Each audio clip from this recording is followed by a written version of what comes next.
هغه ځوانانو سره موضوع دي کوم چې له ډېر اسماعیل خان نه تر اسلام آباد پورې پیدل مارچ کړی دی او مبارزه یې روانه کړې ده. څومره مطمئن دي تر دې مهاله پورې؟ خپل نوم راته ووایه. زما نوم امین شاه دی او زما تعلق د ګوګل یونیورسټي موږ اول د ډېر اسماعیل خان نه چې نوم روان کړی دی اول بنو ته بنو نه پهاړ نه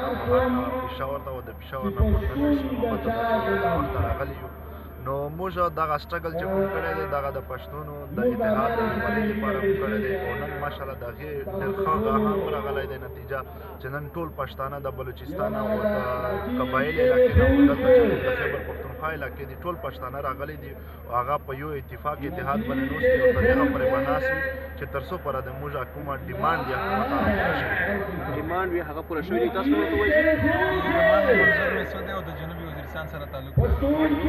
موږ د ډېر اسماعیل خان په 26 تاریخ را روان شوي یو په 1 فروری دلته ګرمه شروع کړه. نن زموږ څلورمه ورځ ده د ګرمۍ خو د حکومت د طرف نه زموږ سره هېڅ رابطه نه ده شوې د مذاکراتو هېڅ ریسپانس نه راکوي او زموږ مطالبه چې تر څو پورې حل نه وي مونږ نه ځو کوو. حکومت ریسپانس راکوي که نه راکوي مونږ عدالت ته ورته ناست یو تر دغه پورې چې د اخري زموږ مطالبې ومني. منظور مسعود صاحب تاسو خبره حکومت نه اوري، تاسو مطالبې نه اوري، تاسو چوکاټونو تر اوسه پورې تاسو پر لات وهلی دی، په زرګونو شمېره دلته خلک یې خوراک د سر سوري انتظام څنګه ده؟ دلته چې کومه کمیټي جوړه شوې ده د یخني خو ډېره زیاته ده خو د سهار ټایم روټۍ نه وي خو د ماښام ټایم ته چې کومه انتظامات دي بس بغ باندې ګزاره کوو او د یخنۍ د بچ کولو پر به دا ټینټونه مو لګولي دي ګزاره کوو دلته. تر کومه پورې به دا وزغمې؟ دا به انشاءالله تر څو پورې چې زموږ د جایز مطالبات حل شوي نه وي انشاءالله موږ به عدالت ته ناست یو عدالت ته مهرباني. تاسو جی نوم راته ووایئ. الله نور ننګیالی مسعود. ننګیالي صاحب تر اوسه پورې څومره پورې خلک دلته راغلي دي؟ زه پوښتنه کوم هغه لوړپوړو کسانو کوم چې پاکستان چې په مختلفو ستونزو یا ایشو باندې خپل نظر څرګندوي تاسو سره هم هغه خلک راځي خپل نظر شریکوي؟ عدنان خان موږ سره د پاکستان ټول سیاسي ګوندونه چې دي یا سماجي ورکر چې دي یا سماجي داسې تنظیمونو سره تعلق لري دا داسې په شمېر روان دي چې ورته حیران به شي او دا کوم زموږ احتجاجي پر لچ چې و دغه اوس پښتون پاڅون تحریک په شکل اختیار کړی دی او موږ ډېر باور یو کلک امیدوار یو چې زموږ مطالبې به اوس ځکه پوره کېږي چې د کوم سیاسي ګوندونه مشران دي یا د خلکو لوړپوړي چارواکي دي خلک دي چارواکي به نه ورته وایم ځکه چې نه دي راغلي سیاسي ګوندونه یا داسې کوم سیاسي ګوندونه دي چې هغو مشران دلته راغلي دي؟ تر اوسه پورې جماعت اسلامي ول کسان دي جمعیت علما اسلام ول راغلي دي میپ ول کسان راغلي دي او د عوام نیشنل پارټي ول راغلي دي پیپل پارټي ول راغلي دي تحریک انصاف ول راغلي دي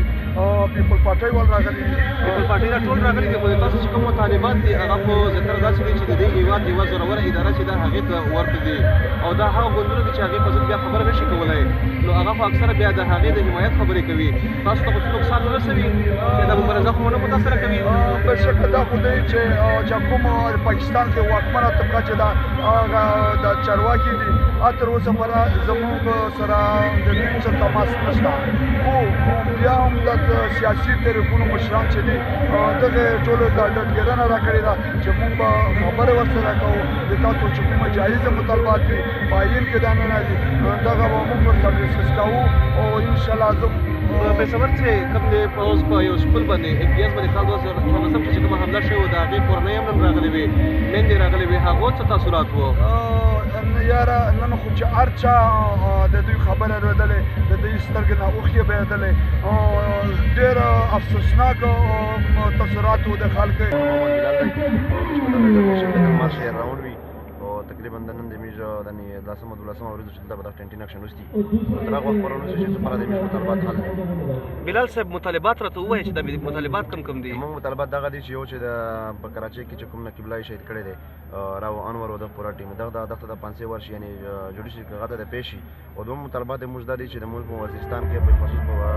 ټوله پټه کې چې کوم اپریشن نه بعد کوم انځور بچاو شوی دي هغه صفایي دا وشي ځکه چې په کې دا یو چې څوره اپریشن نه بعد تقریبا 74 ورکې وشولې په شماره کسان شهیدان شول او زخمیان شول موږ دغه صفایي فورا غواړو او بل مطالبات موږ دا دي چې کومه د موږ په قبایلي علاقه کې چارواکي کومه د موږ عام خلکو سره د مشرانو سره ځوانانو سره چې کومه روایه ده هغه بالکل د موږ د پښتنو بالکل مخالف ده موږ هغه بالکل نه غواړو. نو څومره پورې ژمن یې چې دا مطالبې به ومنلی شي؟ موږ خو انشاءالله چې موږ سره دلته چې کوم مشران دي دغه پارټۍ خلک دي دغه موږ سره دا خبرې کوي نو انشاءالله موږ پر امید یو چې انشاءالله دا د موږ جایزه مطالبات دي دا د موږ بیسیکلي رایټس دي نو دا به ومنلی شي که نه ومنل شي نو موږ به دلته ورته پراته وو. او بلال صاحب زه به دا پوښتنه کول غواړم چې تاسو له ډېر وخت راځي دغه غورځنګ یا مومنټ شروع کړی و په منځ چې د نقیب وژنه راغله او موږ په پاکستاني مطبوعاتو کښې پاکستاني چارواکو کښې زیاته د نقیب خبره اورو د تاسو د نورې مطالبې چې دي هغې په حواله باندې موږ ډېر کم اورو کومې چې تاسو بنیادي غوښتنې وې نقیب پېښه وروسته وسوه نو آیا تاسو ګڼئ چې د نقیب پېښه چې ده تاسو دا مبارزه متاثره کولی شي؟ نه دا خو چې کوم د موږ مومنټ و دا خو 2014 کې روان و په دغه کې موږ اول نه دا فیصله کړې وه چې موږ په اسلام آباد کې موږ درنه کوو د فیسکل مخ ته چونکې په دغه کې موږ سره د چې کوم دا چارواکي دي دغې سره موږ ډایلاګونه وشول چې ولې موږ جرګې ورسره وشوې خو چې کوم موږ مطالبات وې هغه فعالې به حل نه شولې نو موږ چې کومه دا موږ د نقیب شهادت نه مخکې دا موږ دا اعلان کړی و یکم والا د منځ کې نقیب خبره راغله په دغه کې هېڅ اثر نه اچوي ځکه چې دا خو جایز مطالبات دي د نقیب والا کیسه خو ټول پاکستان اخیستې ده موږ زیات زور په دغه خبرې باندې ده چې موږ دا کومې نور څلور مطالبات دي چې دغه حل شي. ډېره مهرباني تاسو ټولو ډیوا سره خبرې وکړې او د تاسو کومې غوښتنې دي هغه په حکومتي کچه باندې ومنل شي. عدنان بیټنی وایس اف امریکا ډیوا راډیو او ټي وي اسلام آباد.